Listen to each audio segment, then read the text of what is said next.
ఇప్పుడు మీకు ఇక్కడ బండి కనిపిస్తుంది చూసారుగా. ఈ బండి గూడూరు నుంచి చీరాల వెళ్ళాలన్నమాట జనరల్గా, అంటే విజయవాడ స్టేషను. ఒంగోలు నుంచి చీరాల వెళ్ళడానికి దగ్గర దగ్గర చాలా టైం పడుతుంది అనమాట. నియర్లీ 3 hours పడుతుంది అనమాట. అంటే వెరీ లేట్. అందుకని దీనికన్నా next Andaman express, super fast express వచ్చింది అనమాట. అదైతే జస్ట్ 30 రూపీస్, ఇదైతే 15 రూపాయలు. ఇది ఒంగోలు నుంచి చీరాల వెళ్ళడానికి. సో దీన్ని ప్రిఫర్ చేయడం కన్నా నెక్స్ట్ వచ్చి అండమాన్ని ప్రిఫర్ చేయడం చాలా చాలా బెస్ట్. ఎందుకంటే అదైతేనే స్పీడ్గా వెళ్ళచ్చు, జస్ట్ 40 minutes జర్నీ. ఇదైతే దగ్గర దగ్గర మనకి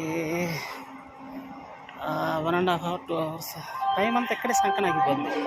సో అందువల్ల ఇలాంటి లుచ్చా జర్నీలకైతే ప్రిఫర్ చేయొద్దు. ఇప్పుడు నికృష్టమైన జర్నీలు చేయొద్దు. ఓకే, ఇది నేను చెప్పాను.